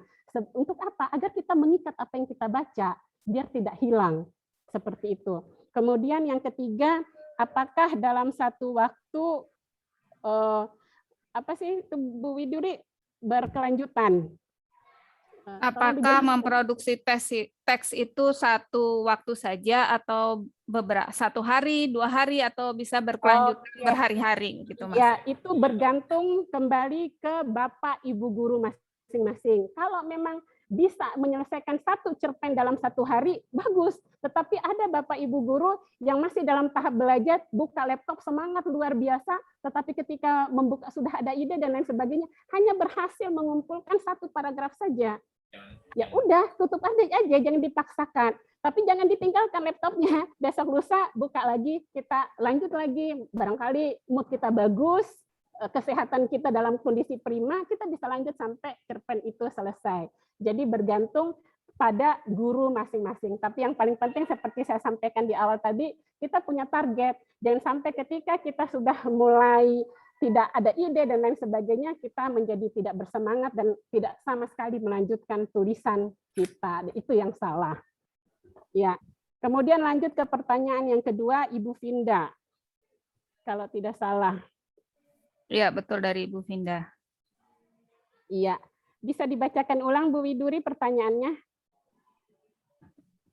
Saya sendiri lupa ini saya tulis apa. Nilai kebahasaan, nilai kebaruan. Iya, kebaruan kayaknya. Nilai kebaruan dari sebuah karya tulis. Ya, seperti apa sih nilai kebaruan? Untuk tulisan genre fiksi, misalnya, ketika Ibu ingin menulis cerpen, novel, ya mau mengangkat kisah yang masa lalu, tahun kapan dan kapanpun itu tidak ada nilai kebaruan dan tidak harus terpaku pada nilai kebaruan. Laskar Pelangi misalnya, yang ditulis oleh Andrea Hirata, itu kan peristiwa pada tahun 70-an, dan itu menjadi bestseller, dan itu hal yang tidak mengapa. Itu dari genre sastra. Bagaimana dengan genre faktual? Apakah perlu kita mengangkat hal-hal yang baru? Untuk karya inovasi pembelajaran ini Pak Bambang yang paling paham. Biasanya saya pernah mencoba mengikuti lomba inovasi pembelajaran. Ya, saya justru mendapatkan ini di bidang yang lain ya, tapi untuk inovasi pembelajaran saya belum dapat, hanya masuk pada berapa puluh besar seperti itu. Tapi ketika di tampang nama-nama kandidat nominator dan lain sebagainya dalam karya inovasi pembelajaran itu, yang menjadi nominator saya lihat adanya hal kebaruan, ada hal-hal baru yang diangkat. Lalu bagaimana kita tahu? Otomatis kita harus banyak membaca karya inovasi yang menjadi nominator setiap tahunnya, kemudian kita banyak membaca jurnal dan lain sebagainya, maka dengan sendirinya kita akan menemukan nilai kebaruan tersebut. Nah, selain itu juga yang biasanya, misalnya Ibu Vinda misalnya ingin fokus pada inovasi pembelajaran, biasanya yang mendapatkan apresiasi itu juga hal selain kebaruan, tetapi juga yang mengangkat budaya-budaya lokal, gitu. Hal apa sih yang ada di daerah tersebut dan lain sebagainya. Iya, seperti waktu itu kami pernah mengikuti lomba karya inovasi guru. Nah, ada guru yang menang justru mengangkat Umalenge dalam pembelajaran matematika. Jadi menggunakan media miniatur Umalenge seperti itu, dan dia menang. Tentu saja itu bukan satu-satunya patokan, banyak aspek lain juga yang menjadi pertimbangan mengapa karya tersebut dipilih. Semangat Ibu Vinda, semangat menulis, selamat melakukan produksi teks genre apapun itu. Yang terakhir Bu Widuri. Dari Ibu Rahma. Ya. Bagaimana caranya meningkatkan literasi, meningkatkan minat baca siswa? apakah bisa, mohon kalau saya salah diperbaiki ya Ibu, apakah dengan kita melakukan literasi setiap hari, kemudian kita mengumpulkan karya siswa, kemudian besok lainnya lagi ada literasi, kemudian kita kumpulkan karya siswa tersebut, lalu pada suatu ketika, pada momen tertentu, entah hari pendidikan misalnya, kita akan membukukan karya siswa tersebut dan lain sebagainya. Itu tidak menjadi soal, tidak menjadi masalah. Tapi harapan saya ya bahwa produksi teks itu bukan hanya soal jumlah, ya, bukan hanya soal kuantitas, tapi juga soal kualitas. Tentu dalam buku juga perlu gitu kan, ada sesuatu yang apa namanya, yang wow begitu isinya, biar bisalah Kota Bima ini bersaing dengan daerah lain atau bagaimana seperti itu. Dan bagaimana caranya selain guru tersebut sebagai pionir gerakan literasi di sekolah mengajarkan siswa bagaimana memproduksi teks yang ideal, barangkali yang sesuai lah dengan yang layak dibukukan seperti itu.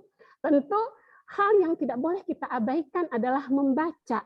Kita harus mewajibkan siswa tersebut membaca. Misalnya Ibu Rahma misalnya, tahun depan pokoknya hari jadi Kota Bima, saya harus menyerahkan hadiah 1 buah buku dari SD, ya SD, lupa tadi SD mana? SD 2. SD 2. Oke, berarti Ibu sudah dari 6 bulan sebelumnya, 1 tahun sebelumnya sudah melakukan persiapan.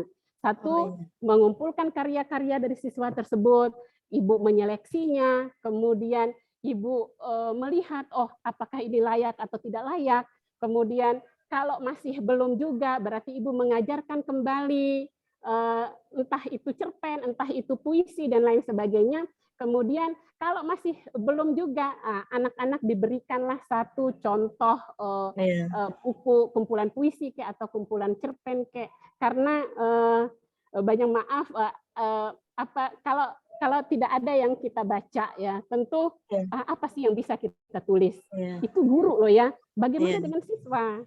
Ya, tentu kita akan lebih bekerja keras lagi.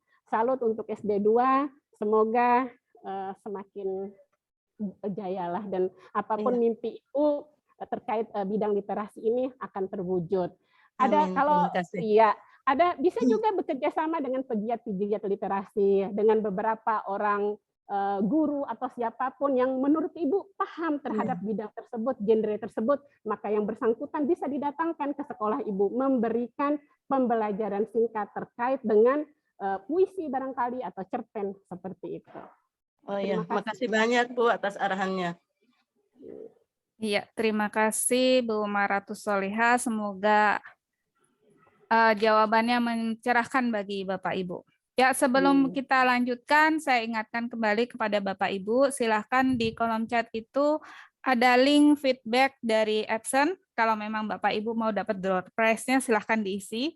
Dan jangan lupa untuk mengisi link absen. Dua-duanya ada di kolom chat. Sebelum kita masuk acara sesi berikutnya, satu pertanyaan lagi Bu Maratus, ini ada di chat dari Bapak Lukman. Beliau mau meminta trik dan tips dari Ibu, mungkin ada bagaimana untuk memotivasi dalam berliterasi. Memotivasi siswa atau gurunya? Ibu gurunya, Bapak Lukmannya atau siswanya? Bisa dua-duanya, Bu. Baik, ya, baik. Terima kasih Bapak Lukman. Ini yang untuk guru dulu. Jadi 10 tahun yang lalu saya belum, atau 12-15 tahun yang lalu saya belum belajar memproduksi teks atau belum menulis. Hingga tiba pada suatu ketika, saya kebetulan guru bahasa Indonesia, saya mengajar puisi pada saat itu. Teori tentang menulis puisi dari A sampai Z tuntas dalam 2 jam pembelajaran. Seperti biasanya, semua guru ketika pembelajaran hampir usai tentu akan bertanya kepada siswa. Nah, pembelajaran sudah hampir selesai. Jika ada yang belum ditanyakan, silakan ditanyakan. Ya, silakan ditanyakan. Kemudian ada seorang anak kecil paling belakang. Saya mengajar di SMA ya. di MA Mandua Kota Bima. Yang paling kecil duduk di belakang. Saya Bu, beliau anak itu mengangkat tangan. Oh iya, silahkan. Feeling saya anak tersebut akan bertanya bagaimana proses agar bisa menghasilkan puisi, karya puisi seperti itu. Ternyata saya tidak menyangka sama sekali. Anak itu mulai berbicara, baiklah Bu, dari tadi Ibu memaparkan tentang cara menulis puisi dan bla bla bla bla bla bla. Yang menjadi pertanyaan adapun teori menulis puisi tersebut kami bisa mempelajarinya sendiri melalui buku atau melalui internet dan lain sebagainya. Yang menjadi pertanyaan saya, Ibu guru sendiri pernahkah menulis puisi? Masya Allah, saya langsung tertegun Bapak. Saya langsung tidak bisa berkata apa-apa. Saya seperti ditampar ribuan kali. Perih rasanya dan saya speechless. Tidak tahu harus berkata apa. Tetapi itu kelas saya dan saya harus menanggapi. Diuntungkan oleh bel saat itu. Diuntungkan oleh bel. Baik anak-anak, ini pertanyaan yang bagus sekali. Ini menjadi motivasi buat Ibu. Ini PR. Minggu depan ya, PR menulis puisi ini tidak hanya berlaku untuk kalian, tetapi berlaku juga untuk Ibu. Ibu akan menyerahkan karya puisi Ibu, begitupun juga dengan kalian. Mulai dari saat itulah awal mulanya saya belajar menulis dari tamparan siswa. Seperti itu Pak Lukman. Jadi mudah-mudahan itu bisa memotivasi. Kemudian apa sih trik yang lainnya? Tentu banyak membaca, dan yang paling penting, ayo gabung bersama Sagu-Sagu Igi. Gabunglah bersama komunitas-komunitas menulis. Terus terang kalau saya bisa mengamati ya, kalau mungkin Bapak ada di Kota Bima, dari anggap saja 100 guru yang ada di sekolah, barangkali hanya ada 1 yang menulis, concern menulis. Barangkali dari 50 guru yang ada di sekolah hanya 1 yang menulis, dan itu perbandingannya kecil sekali. Dengan kesibukan kita yang padat dan lain sebagainya, tentu kita akan merasa tidak memiliki kesempatan untuk menulis. Kenapa? Karena tidak didukung oleh lingkungan. Kita tidak memiliki teman yang sefrekuensi, yang sama-sama memiliki keinginan yang untuk menulis. Tetapi ketika Bapak bergabung dalam Sagu-Saku, satu guru satu buku, atau pada kanal-kanal yang lain, di situ Bapak akan diajak. Ibaratnya kita akan sama-sama bergandengan tangan. Bapak tidak akan dibiarkan jatuh sendiri. Ketika merasa lelah, ketika merasa hampir tumbang, teman-teman dalam grup itu akan menggenggam tangan kita erat-erat. Sampai kita menghasilkan karya, sampai kita bisa menyebarkan virus literasi itu bukan hanya pada kawan-kawan guru lain, tetapi juga kepada siswa dan lingkungan-lingkungan kita. Seperti itu Bapak. Terima kasih, semangat. Ya, terima kasih. Semoga ini bisa membantu Pak Lukman mendapatkan ilmu yang bermanfaat sehingga mulai bisa menulis baik untuk dirinya sendiri atau untuk siswanya. Bapak Ibu sekalian, sesuai rundown kita, ini acara selanjutnya adalah door prize. Door prize printer Epson L121. Nah, untuk Bapak Ibu yang masih punya pertanyaan, nanti silahkan bisa menghubungi narahubungnya untuk mendapatkan informasi tentang pemateri kita. Nah, sekarang untuk kegiatan door prize ini saya serahkan kepada tim Epson, kepada Bapak Edwin. Silakan Baik, Pak. terima kasih Bu Widuri, Bapak Ibu semuanya, terima kasih sekali. Tadi sudah banyak sekali yang mengisi feedback form, kurang lebih ada 118. Feedback form ini sangat berarti sekali ya bagi kami, karena kami juga bisa mengetahui permasalahan apa yang sering dihadapi dan bagaimana kami di Epson Indonesia mampu menjawab beberapa solusi-solusi yang disarankan bagi Bapak dan Ibu semuanya. Nah, sekarang saya izin untuk share screen terlebih dahulu. Oke. Oke, sudah terlihat sepertinya lihat saya ya. Start screen sharing masih oke, sudah terlihat. Nah, di sini sudah 118.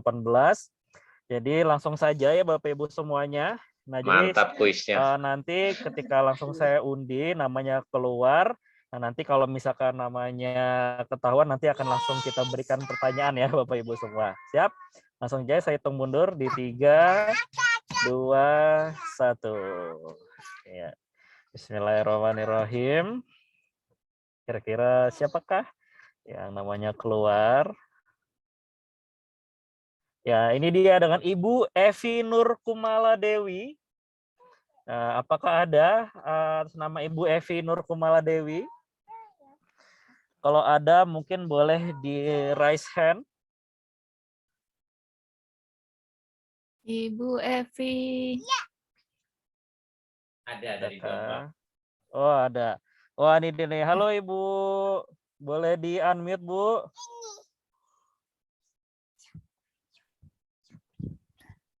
Iya, Ibu Evi Halo, Jombang. Ibu Evi Jombang.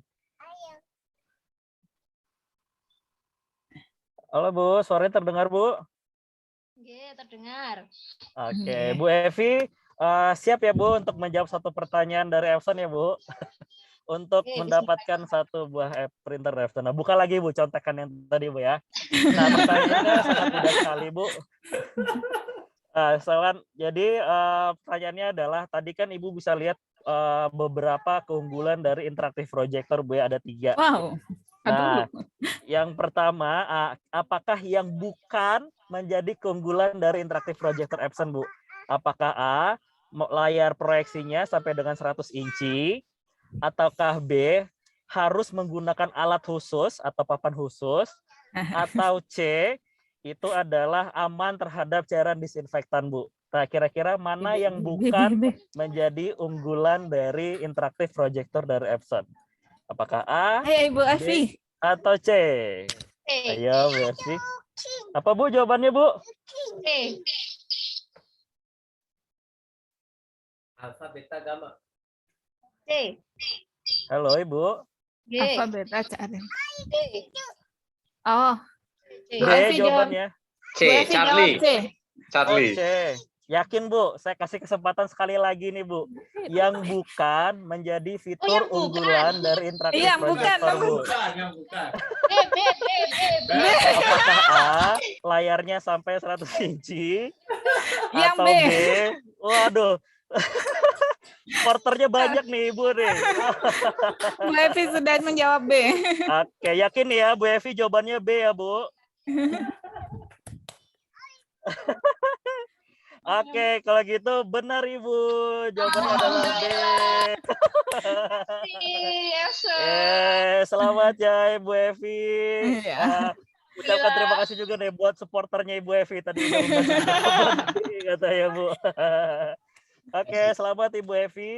Semoga bermanfaat ya Bu printer dari Epson-nya. Nanti tim saya akan menghubungi Ibu melalui email untuk minta kelengkapan datanya Bu ya untuk proses pengirimannya. Oke, sekali lagi selamat Ibu Evi dari Jombang. Nah, buat Bapak dan Ibu semuanya, jangan berkecil hati bagi yang belum beruntung. Insya Allah nanti akan ada lagi webinar-webinar lainnya dengan IGI dan Epson Indonesia. Siapa tahu nanti di situ akan bersempatan ya bagi Bapak atau Ibu yang akan mendapatkan printer lagi dari Epson. Baik, demikian dari saya Bapak dan Ibu semuanya. Saya juga mohon pamit karena ini baterai tinggal habis sedikit lagi, masih di jalan.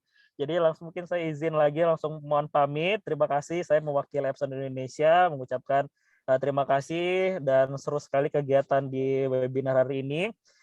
Saran dari info masukan dari saya adalah pada saat nanti untuk melakukan pembelajaran secara tatap muka, jangan lagi kita mundur ke masa sebelumnya ya Bapak Ibu. Jadi harus karena kita sudah dibekali dengan informasi-informasi dan ataupun dari keterampilan teknologi yang sudah kita pelajari selama pandemi ini. Nah, harus kita bisa implementasikan semuanya pada saat nanti pembelajaran tatap mukanya. Dan kami dari PT Epson Indonesia sangat siap untuk mendukung Bapak dan Ibu semuanya terhadap implementasi dari kegiatan digitalisasi sekolah. Terima kasih dari saya. Assalamualaikum warahmatullahi wabarakatuh. Waalaikumsalam. Terima kasih Pak Erwin. Sama-sama Ibu. Ya, Bapak Ibu semuanya, kita sekarang sudah memasuki sesi terakhir dari kegiatan webinar kita. Sebelum kita menutup acara, agar acara yang kita laksanakan hari ini memberikan keberkahan dan kebermanfaatan, memberikan nilai ibadah bagi kita semua, kita akan dipandu oleh Bapak Agus Gunawan SAG untuk berdoa kepada Tuhan Yang Maha Esa atas segala karunia yang telah diberikan. Kepada Bapak Agus Gunawan kami persilahkan.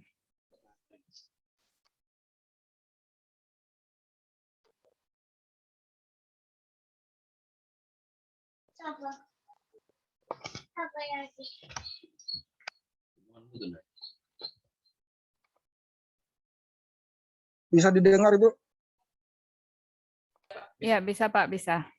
Ya, baik. Ya, Bapak Ibu yang dirahmati oleh Allah Subhanahu wa taala, ya untuk berkahnya kegiatan kita pada sore hari ini, mudah-mudahan Allah Subhanahu wa taala memberikan rahmat-Nya terhadap kegiatan yang kita lakukan.